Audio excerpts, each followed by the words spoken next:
wanita pelampiasan. Nikmat 2. Kini Mar sudah tak berdaya, sedangkan Ansel langsung pergi ke kamar mandi untuk membersihkan sisa pergumulannya.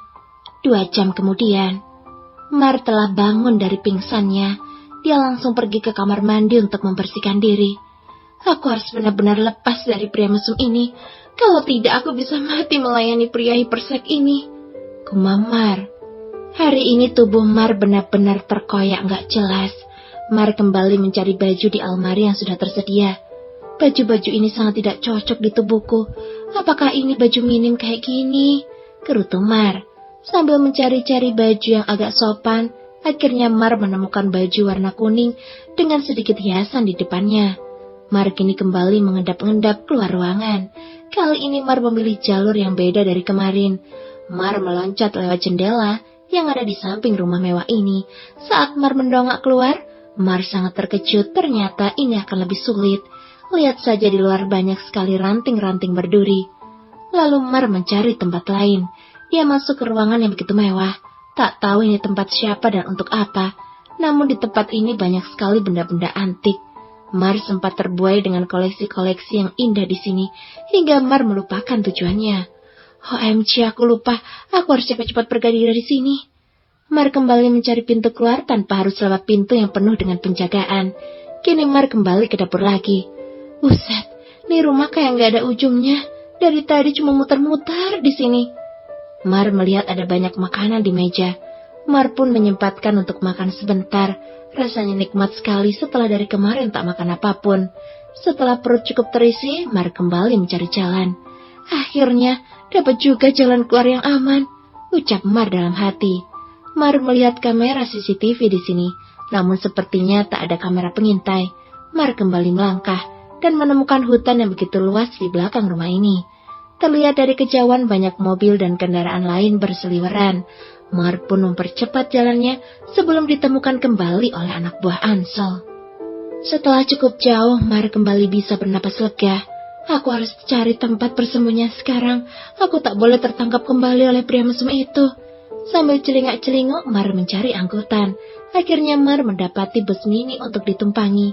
Kini Mar tak tahu harus pergi kemana. Yang jelas, Mar akan mencari tempat yang tidak bisa ditemukan oleh anak buah Ansel. Mar bisa bernapas lega sudah jauh dari rumah itu. Aku harus pergi dari sini sebelum malam tiba, batin Mar. Mar sempat tertidur sebentar sebelum kernet itu berteriak terminal-terminal. Mar pun turun untuk mencari bus selanjutnya. Namun tangannya dicekal oleh 2 pria dengan badan yang begitu berotot. Kau mau kemana, Nona? Kedua anak buah Ansel telah mengagetkan Mar. Mar memekik kaget. Lepaskan aku. Aku mohon, aku hanya ingin hidup bebas tanpa kekangan dari siapapun. Kau lupa, jika tubuhmu ini masih dalam jaminan bibimu, dan kau harus menurut apa yang Tuhan kami inginkan, ucap anak buah Ansel mengingatkan. Jangan, lepaskan, berontak Mar. Tak ada untungnya aku berteriak-teriak gini, malah tenagaku habis untuk memberontak, pikir Mar. Mar pun pasrah mau dibawa kemana lagi dirinya, kalau bukan pada pria mesum kasar itu. Dalam mobil, Mar dan anak buah Ansel tidak ada obrolan. Hingga 50 menit mereka telah sampai di kediaman Ansel. Ansel dengan seringaian yang sangat ngeri bikin Mar bergidik. Kalau dia mati sebenarnya Ansel ini ganteng, gagah, tapi yang membuat Mar tidak suka darinya karena cara dia memperlakukan Mar seperti budak yang tiada henti mengerjai Mar. Ansel mendekati Mar mencengkeram rahang Mar, hingga ia jadi sangat ketakutan. Bibir Mar bergetar tak bisa hanya untuk mengucapkan sakit karena cengkeraman itu begitu kuat. Kau ini selalu saja membantah perintahku. Cobalah untuk sehari saja kau tidak membantah agar tubuhmu tidak merasakan sakit lagi, ucap Ansel dengan tatapan yang tajam. Mar hanya diam diperlakukan itu. Sebenarnya bukannya takut, cuma dia gak ingin disakiti lagi. Sekarang cepat ganti bajumu, aku ingin mengajakmu keluar, perintah Ansel. Lalu Mar pun dibawa ke kamar yang semalam ditempati mereka. Di sana sudah ada 2 wanita dan 1 banci. Mereka telah siap untuk mengubah Mar menjadi wanita yang paling cantik malam ini. Cepat lepaskan pakaianmu, Nona. Tuan kami sudah menunggu sejak Anda tadi pergi, ucap pria setengah wanita itu. Saya bisa melepas dan pakai baju sendiri. Lalu kedua wanita tadi mundur, membiarkan melepasnya baju sendiri. Di ruangan yang berbeda, seorang pemuda yang tengah mengamati lekuk tubuh wanita itu tersenyum bahagia. Kini dia bisa melihat tubuh Mar tanpa selai baju. Dengan anggunnya, Mar melepas helai demi helai penutup tubuh. Coba jika kamu melepas sendiri pakaianmu itu, saat aku menginginkan tubuhmu kelinci kecil, ucap Ansel sambil melihat rekaman CCTV yang ada di ponsel. Ya, Ansel ingin melihat tubuh Mar tanpa selai baju. Dengan dia sendiri yang melepas, biasanya Ansel yang memaksa secara paksa. Melihat lekuk tubuh indah Mar, membuat darah Ansel naik. Si junior minta untuk dituntaskan. Namun Ansel menahannya, karena Ansel ingin Mar melakukannya dengan sendiri dan penuh gairah. Hingga 1 jam kemudian, Ansel tersenyum puas melihat penampilan Mar begitu cantik malam ini. Ansel keluar dan berjalan menuju ruangan Mar. Ansel langsung membuka pintu. Ketiga orang yang mendandani Mar pun keluar. Kini tinggal Ansel dan Mar di kamar itu. Mar begitu gugup saat mata biru indah itu menatapnya dengan penuh tatapan nafsu. Apa ini tujuan Anda mendandani saya? Hanya untuk pajangan Anda dan cuma jadi tontonan Anda, Tuan? Ucapan Mar membuat Ansel tersadar jika dia telah terhipnotis oleh wajah Mar. Aku kesini mau menjemput wanitaku. Lalu Ansel pun menggandeng tangan Mar. Mar pun menyingkirkan tangan Ansel dari pergelangan tangannya yang membuat Ansel tersinggung. Apa kau tidak bisa bersikap manis padaku? Tanya Ansel sedikit marah. Mar hanya diam menatap Ansel hingga pandangan mereka bertemu. Dengar Tuan, saya akan bersikap manis pada orang yang mau menghargai saya. Ucap Mar lalu Mar berlalu. Ansel pun tersenyum dengan senyuman penuh dendam. Lihat saja nanti, apa yang akan aku lakukan padamu kelinci kecil? Seringai Ansel. Ya, Ansel hanya menganggap Mar adalah mainan kesukaannya. Kelinci Ansel yang kini telah banyak di peternakan yang masih di lingkungan ini. Lalu Ansel berlari mengejar Mar, dan mereka pun masuk ke lift.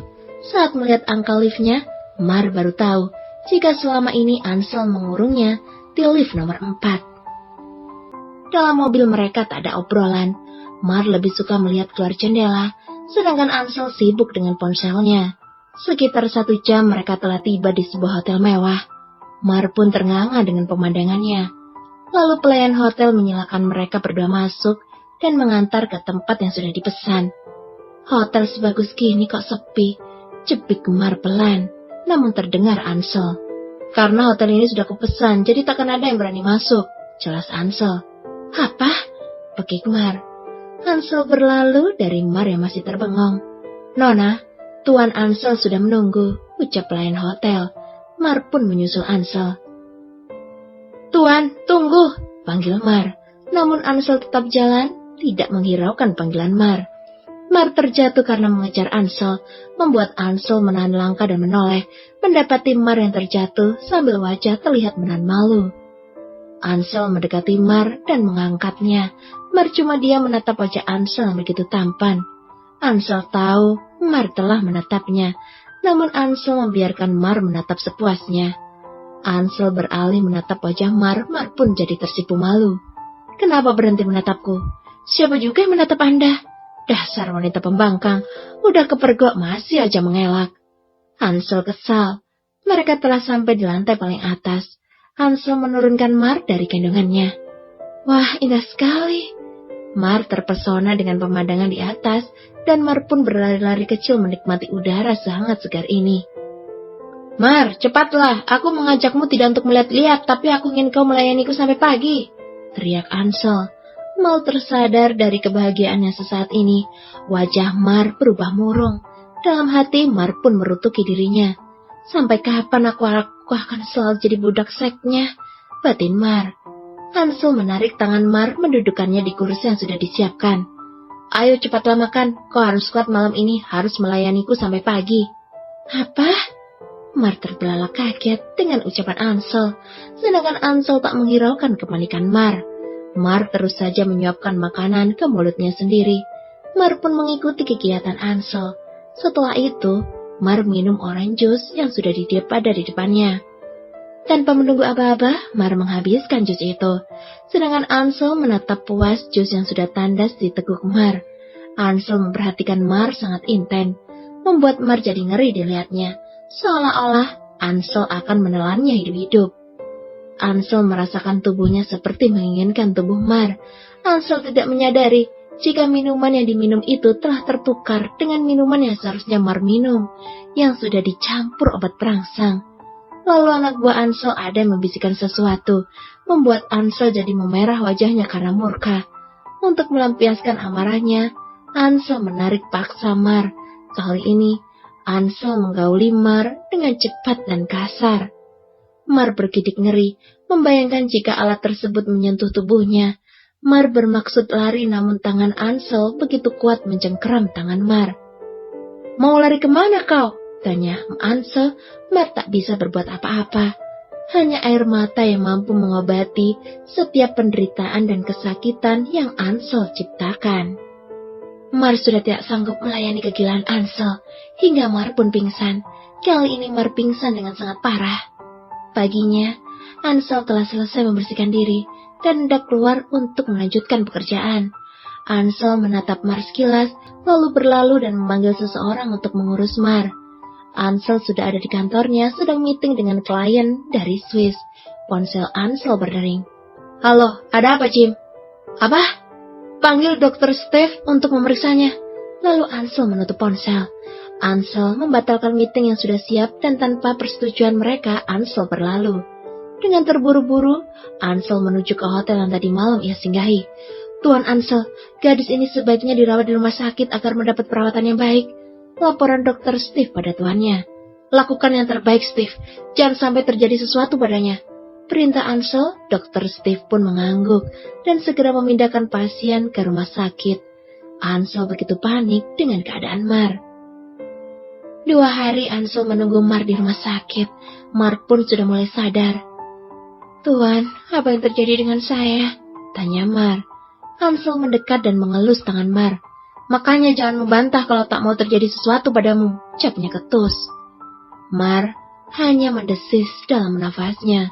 Bukan itu jawaban yang ingin Mar dengar. "Istirahatlah, karena kau telah membuat juniorku berpuasa 2 hari. Aku gak ingin berpuasa lebih lama lagi," ucap Ansel, membuat wajah Mar terlihat pasrah. Lalu Ansel mengambilkan makanan dan hendak menyuapi Mar, tapi Mar menepis tangan Ansel. "Saya bisa makan sendiri." "Baguslah." Ansel meletakkan kembali piring yang ada makanannya dan kembali duduk di sofa. Ansel menatap Mar dengan tatapan yang sudah diartikan. Ansel tidak pernah punya rasa kasihan kepada siapapun. Itu karena Ansel hanya dididik oleh ayah yang kejam, yang selalu merendahkan wanita dan menganggap wanita itu hanya objek para pria. Namun Ansel tetap menyayangi ibunya. "Sore ini kau akan kembali ke mansionku. Jadi cepat minum obat biar cepat pulih." Setelah mengucap itu, Ansel keluar, sedangkan Mar merasa lega dengan kepergiannya. Kini Mar sudah merasakan tubuhnya sudah baikan, sedikit merasakan sakit. Dr. Steve kembali ke ruangan Mar dan memeriksanya, disusul oleh Ansel. "Bagaimana, Steve?" "Sebaiknya dia istirahat dulu di sini, Tuan, untuk 1 hari lagi, biar benar-benar pulih." "Tidak, dia harus pulang sore ini," gertak Ansel. Dr. Steve hanya mengambil napas sebentar dan membuangnya. Sebenarnya Dr. Steve sangat khawatir dengan keadaan Mar, tapi mau gimana lagi, karena Dr. Steve adalah anak buah Ansel juga. "Kalau begitu saya siapkan obat-obat untuk Nona Mar dulu, Tuan," ucap Steve. Seperginya Dr. Steve, Ansel menatap Mar sambil memikirkan sesuatu. Mar bangkit dan hendak membersihkan badannya, karena badannya terasa sangat lengket. "Mau kemana?" tanya Ansel. "Saya mau mandi, badan saya sungguh sangat tidak nyaman, Tuhan," jawab Mar. Lalu Ansel mengangkat Mar ke kamar mandi. "Sekarang kau mulai melayani juniorku karena kau sudah sembuh." "Hah?" Mar melotot tak percaya dengan pria satu ini. Sungguh tak ada belas kasihan sama sekali. "Cepat!" Ansel melepas paksa baju Mar, menekan kulit yang masih membiru. Mar merintih kesakitan, namun Ansel tetap menekan setiap luka lebam yang ada di tubuh Mar, dan Ansel sangat menikmati dan merindukan rintihan kesakitan Mar. Ansel menekan luka lebamnya dan membuat dirinya kesakitan. Akhirnya Mar menuruti keinginan Ansel. Tak butuh waktu lama, Ansel pun mengeluarkan cairan cintanya. Dan kini Ansel balik ingin memuaskan Mar. Ansel menyalakan air dan memberi sabun pada tubuh Mar, yang membuat Mar menikmati setiap sentuhan Ansel. Hampir 1 jam mereka di kamar mandi, dan Ansel sudah keluar dengan menggendong Mar, karena Mar masih kelihatan sangat lemah. Setelah memberi pakaian pada Mar, Ansel lalu keluar. Entah apa yang dilakukan pria itu, yang selalu membuat Mar selalu bergedik ngeri saat bertemu dengannya. Dr. Steve kembali datang dan memberi senyuman pada Mar. "Nona, syukurlah Tuan Ansel menunda kepulangan Nona," terang Steve. Mar yang mendengar penuturan Steve pun merasa lega, karena Mar masih sangat takut jika berada di ruangan yang sering mereka pergunakan untuk bergumul. Apa yang telah membuat pria itu menarik ucapannya? Bagaimanapun caranya, aku harus keluar dari kurungan pria mesum itu, ungkap Mar dalam hati. Perawat datang dengan membawa beberapa makanan. "Nona, Tuan Ansel memerintahkan Nona untuk makan yang banyak." Mar hanya menatap perawat dan tersenyum mengangguk. Setelah kepergian mereka, Mar kembali merebahkan tubuh. Mar merenungi nasib yang selalu kurang beruntung. Mar masih membayangkan perlakuan bibinya dulu, di mana saat Mar melakukan kesalahan, bibinya itu selalu memberi hukuman. Mar yang sudah sering mendapat kekerasan fisik dan ucapan sudah tidak merasa takut dengan dunia luar. Tapi yang membuat Mar ketakutan adalah kekerasan yang diberikan Ansel ke dirinya. Entah sudah berapa banyak lebam yang menghiasi tubuh gadis ini, namun untuk seorang Mar tidak putus asa karena bisa terlepas dari pria mesum itu. Mar menatap cincin peninggalan orang tuanya. Hanya ini satu-satunya paling berharga buat Mar. Bibinya tak pernah tahu keberadaan cincin ini. Jika tahu, mungkin cincin ini sudah berada di toko berlian saat ini untuk dijadikan uang dan berpindah ke meja judi. Mar tahu sedikit tentang perhiasan mahal, karena Mar sering melihat perhiasan di laci sang bibi saat Mar disuruh membereskan kamar sang bibi. Bersambung.